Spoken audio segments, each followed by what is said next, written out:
A continuación, Hablando nos entendemos.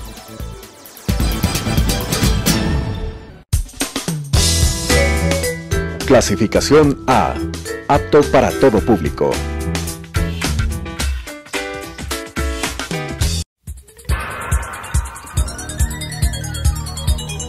Las opiniones vertidas en este espacio por la producción y dirección del programa son de exclusiva responsabilidad de sus autores y de quienes intervienen en ellos.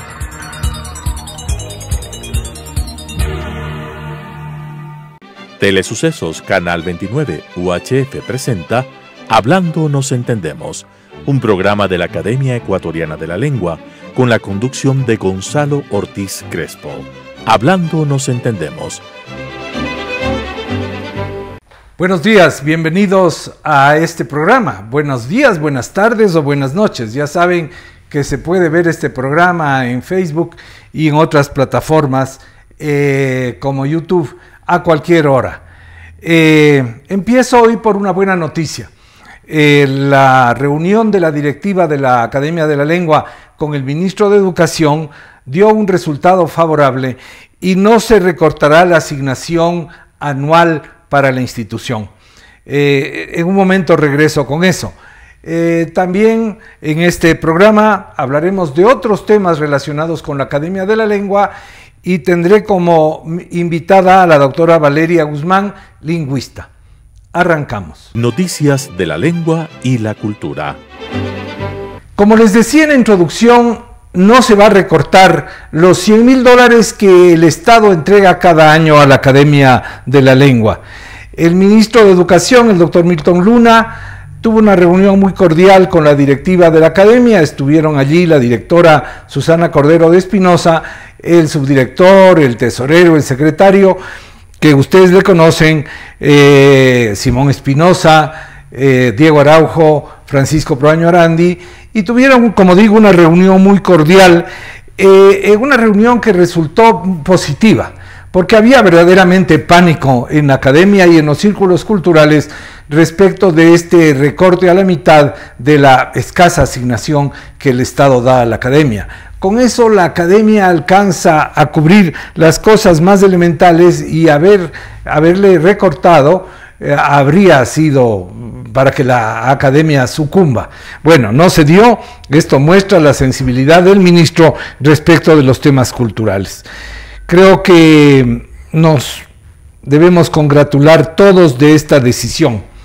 Por otro lado, el viernes 22 a mediodía, la Academia presentó los programas que tiene para el año en una recepción en el Jardín Botánico con un interesante grupo de empresarios, de directivos de diferentes fundaciones empresariales y otros del ámbito no estrictamente cultural. Precisamente lo que se busca es encontrar más recursos para el funcionamiento de la Academia. En cambio, hoy, miércoles 27, tendrá lugar un conversatorio con personas vinculadas con la academia y otras áreas culturales sobre esos proyectos de este año que la academia llevará, como viene llevando en años pasados, los de investigación lingüística, del habla propia del Ecuador. El conversatorio se realizará hoy a las 18 horas en el auditorio de la Academia Ecuatoriana de la Lengua, que como les he repetido muchas veces, queda en Cuenca y Chile. Y allí estará precisamente a quien entrevistaremos en un momento, Valeria Guzmán, que es becaria de la Real Academia Española y que se referirá a uno de los productos fundamentales que se está desarrollando en la academia, el diccionario, y hablaremos con ella al respecto.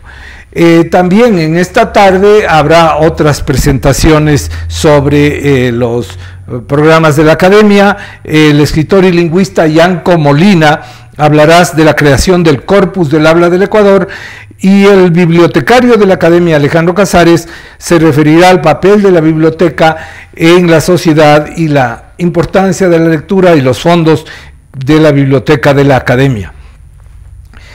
En cuanto a mis reflexiones semanales sobre la lengua, creo que es el momento, ya que estamos hablando tanto de la academia y de la importancia que tiene su trabajo, de referirnos al español como lengua y a la riqueza del español.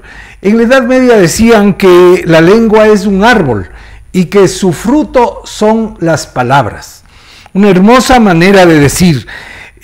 Tal vez no sabemos con precisión la profundidad de las raíces de ese árbol y las posibilidades infinitas de los frutos que nos ofrece, ¿no? La lengua es realmente la mejor herramienta que el ser humano ha sido capaz de inventar. El Homo habilis empezó a crear puntas de flecha, raspadores con las piedras, pero sobre todo el desarrollo del lenguaje es la mayor grandeza del ser humano por la capacidad de comunicar. He sentido verdaderamente pena en esta campaña electoral de ver a algunos candidatos a alcalde de Quito que no acaban de poder terminar una frase, que tienen una dificultad suprema en darse a entender lo que se supone que quieren para la ciudad de Quito. En algunas de las entrevistas realmente es penoso ver la falta de capacidad para hacerse entender con el lenguaje hablado. No digo cómo escribirán. Cuando se escribe, tal vez se tiene un poco más de tiempo para precisar las palabras, pero una persona que no sabe expresarse con cierta precisión, con cierta claridad, es que tampoco tiene las ideas claras en la mente. Esta herramienta de la expresión es clave y solo se puede cultivar con la lectura, con el ejercicio diario de conversar, de hablar, de darse a entender, ¿no es cierto? No estoy pidiendo que los candidatos sean pedantes, que hablen rebuscado, que esa era la otra forma que en el Ecuador se creía que se hablaba bien. Todavía hay mucho de esto, muy provinciano, de hablar muy florido, muy complicado. Eso no es hablar bien. Hablar bien y comunicarse es ser claro, es ser directo, sin rebuscamientos. No quiero tampoco que tenga una riqueza lingüística. Mejor sería que la persona tenga muchas palabras, que su vocabulario sea muy rico, pero suficiente sería con que sea claro, es decir, hablar con justeza, hablar con precisión, hablar con claridad y transmitir las palabras. Los niños juegan con el vocabulario, se inventan palabras a veces, ¿no? Así como se inventan personajes, la fantasía infantil inventa palabras. Luego van viendo en las clases y demás que las palabras se aplican a ciertas cosas y que hay unas maneras de nombrar ciertas otras cosas y van ampliando su léxico.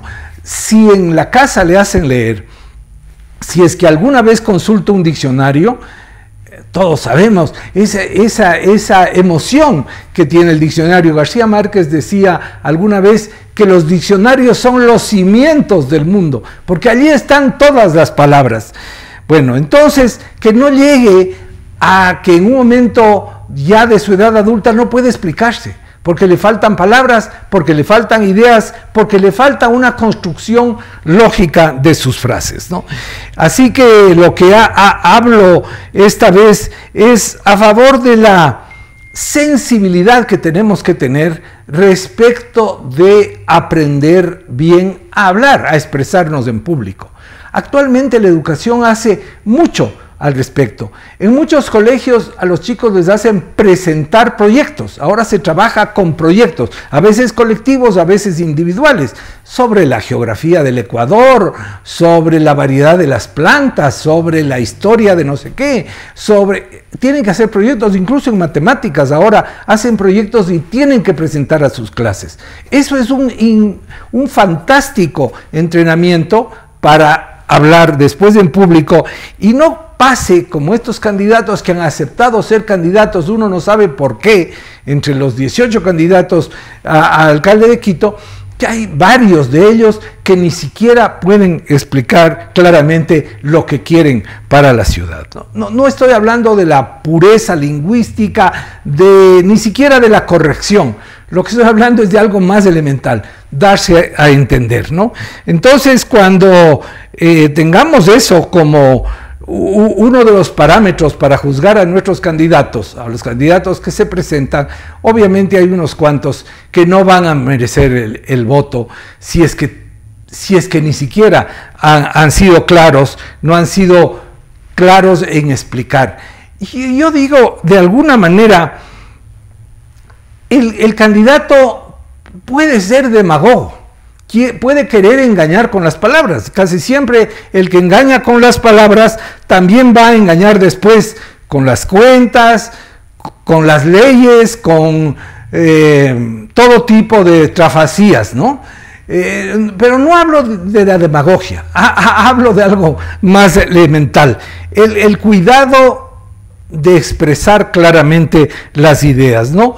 Y esto no necesariamente quiere decir que una persona que habla correctamente sea demasiado sofisticado, que tenga doctorados, PhDs. No se está pidiendo eso, se está pidiendo algo elemental, ¿no?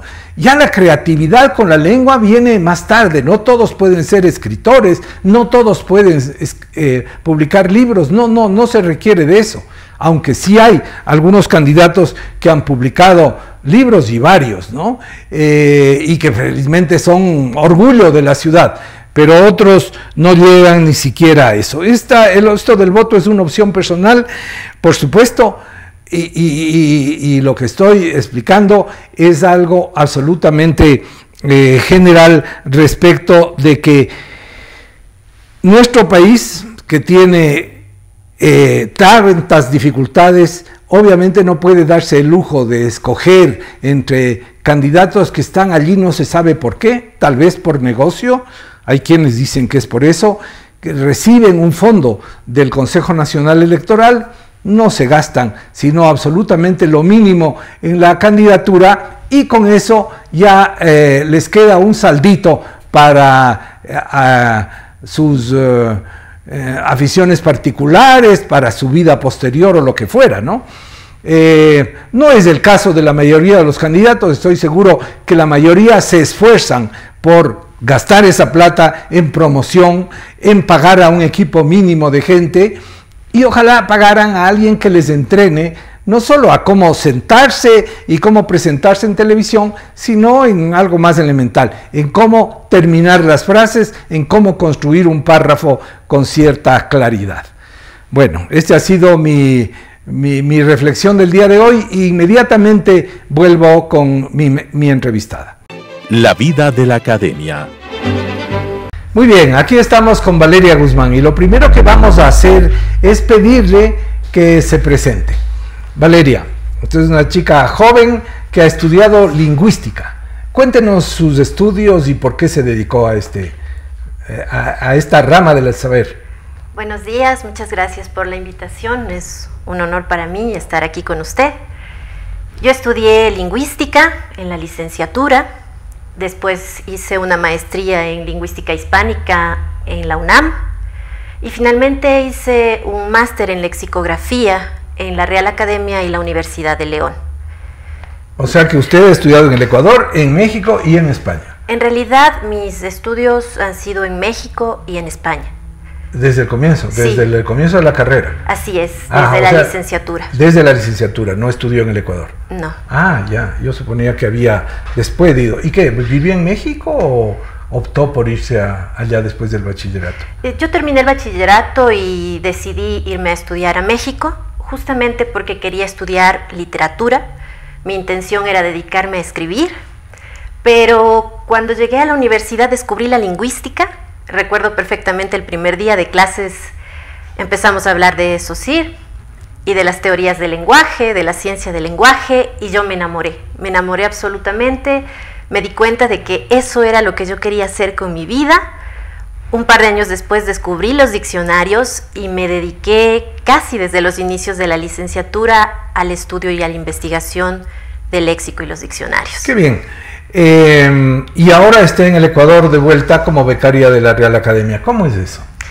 Sí, así es. Hace un par de años tuve una reunión con doña Susana Cordero y estuvimos conversando, ella y yo, acerca del diccionario del habla del Ecuador y del estatus de este diccionario, de lo importante que sería que hubiera una intervención de la teoría lexicográfica para optimizar el trabajo que hacía la Comisión de Lexicografía en este diccionario desde hace ya un par de años.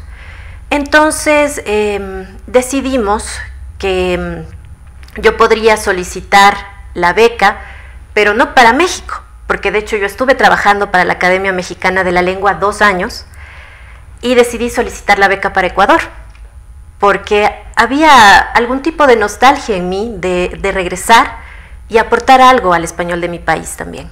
Qué bien, y entonces está ahora incorporada como becaria de la Real Academia, apoyando el trabajo de la Comisión Lingüística. ¿Desde hace cuánto tiempo está?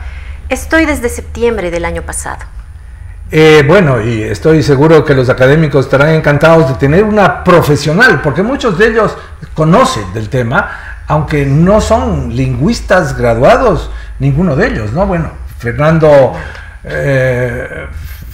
Miño, tal vez, Susana Cordero es también una profesional del tema, pero estoy seguro que los demás son personas que conocen mucho, muy cultos, pero que estarán encantados de tenerle con su respaldo. ¿Cuál es su trabajo específicamente?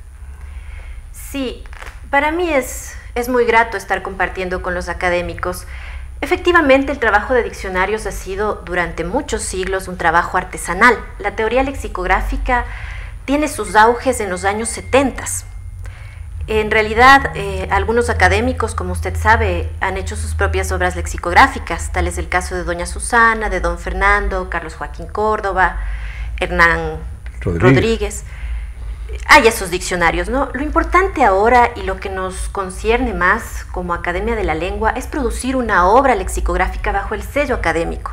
Es decir, una obra que sea el producto conjunto de los esfuerzos de los académicos y de la academia como institución, porque es algo distinto, ¿no? Somos un equipo de trabajo, somos los 8 académicos y 8 académicos de la Comisión de Lexicografía y mi persona, que nos reunimos los días jueves y trabajamos con base en documentación en otros diccionarios y un lemario que tenemos ya establecido, que consiste también en cruces de palabras de muchos diccionarios. Tenemos una macroestructura, que es una lista de las palabras que definimos, y bueno, los jueves nos dedicamos a definir, a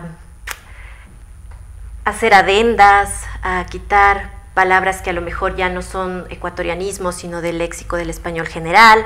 Buscamos ejemplos, esos ejemplos les agregamos. Entonces es un diálogo muy enriquecedor, porque como usted menciona, los académicos son hombres muy cultos, son especialistas en lengua, en literatura, y entonces toda esa documentación y esa técnica de hacer diccionarios se ve enriquecida por este caudal de conocimiento que ellos tienen. Y vamos a la pregunta del millón. ¿Para qué sirve lo que están haciendo ustedes?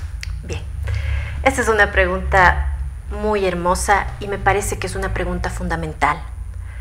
Los diccionarios son un tesoro, son un repositorio cultural, un repositorio histórico.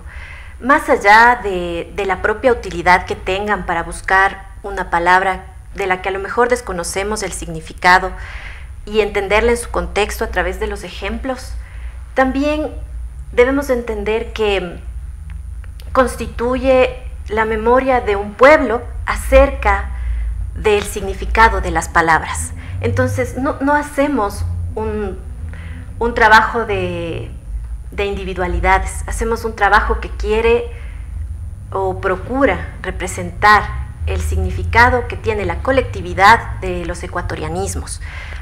Además, porque no hemos producido como Academia de la Lengua un diccionario de ecuatorianismos. Ahora estamos en esta apuesta que me parece fundamental, porque algunas academias ya lo han producido, por ejemplo la Academia de México, la Academia de Perú, la Academia de Colombia.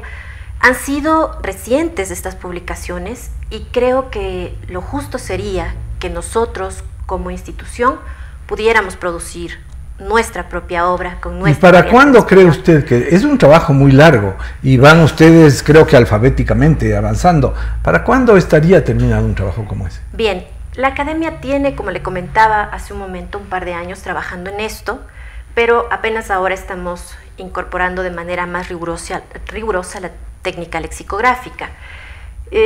Yo, siendo muy optimista, pensaría que entre unos 5 a 7 años podríamos nosotros tener esta obra. Fíjense el trabajo que es, sí, 5 a 7 años. No es tan fácil hacer un diccionario de estos, pero si se sigue a ese ritmo, claro, y se tiene su apoyo, si no, sería casi imposible. He oído por allí, entre las cosas que se hablan, de que se está mejorando el tema de la comunicación de la academia en redes sociales. Y usted es una de las jóvenes que está empeñada en esto. ¿Qué es lo que están haciendo? Cambiamos de tema. Sí, efectivamente. Uno de los intereses fundamentales en la época en la que vivimos, creo, es darnos a conocer en un mundo más amplio, como el de las redes sociales, porque ahí podemos tener usuarios, una mayor cantidad de usuarios más heterónimos también. Entonces ahora estamos trabajando justamente en Twitter y en Facebook. Desde hace 15 días tenemos una cuenta en Twitter y más o menos hace una semana esta cuenta ha cobrado bastante actividad.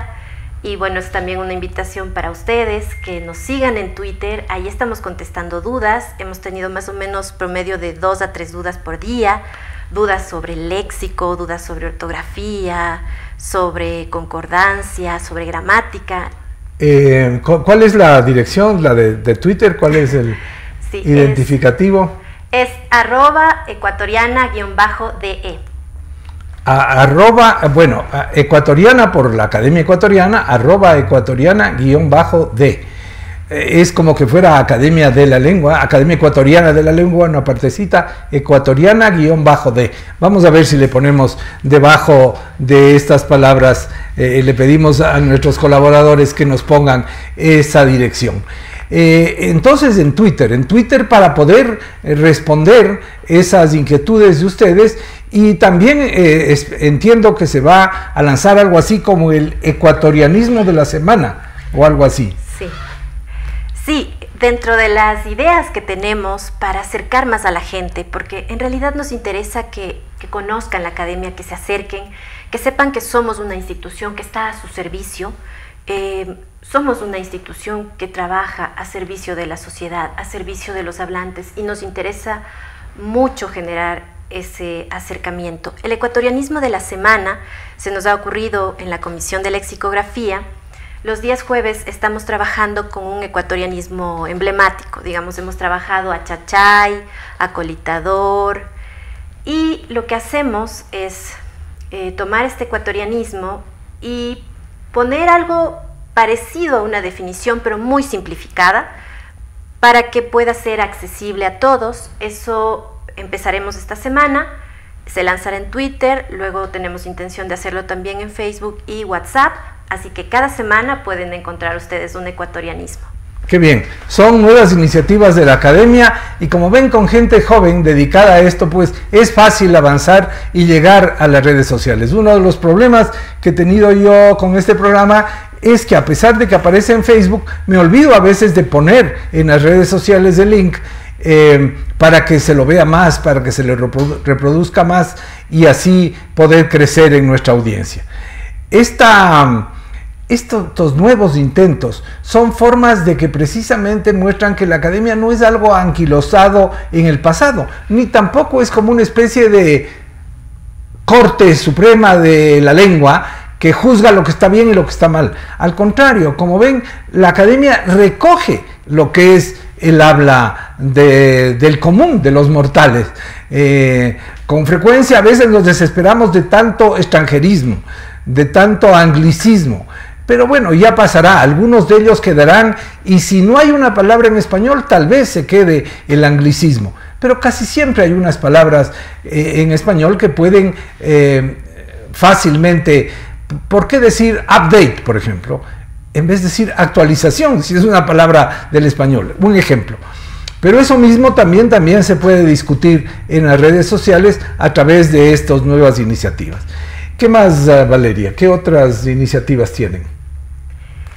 Bueno, por ahora estamos en eso. También en algún momento, me imagino, Alejandro les hablará acerca de la biblioteca que se está catalogando, que próximamente va a estar abierta al público unas horas. Es muy importante este trabajo porque allí tendrán ustedes acceso a diccionarios, a libros especialistas en lengua. Entonces, eso puede servir mucho para investigación. Tendremos otras oportunidades para hacerlo. Mientras tanto, se nos ha acabado el tiempo. Gracias a Valeria, gracias a ustedes por habernos acompañado y como siempre, háganme el favor de ser felices.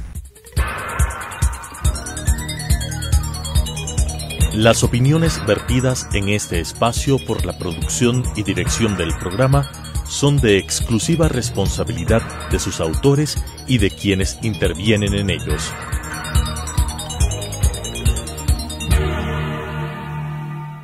Telesucesos Canal 29 UHF presentó Hablando nos entendemos, un programa de la Academia Ecuatoriana de la Lengua con la conducción de Gonzalo Ortiz Crespo. Hablando nos entendemos,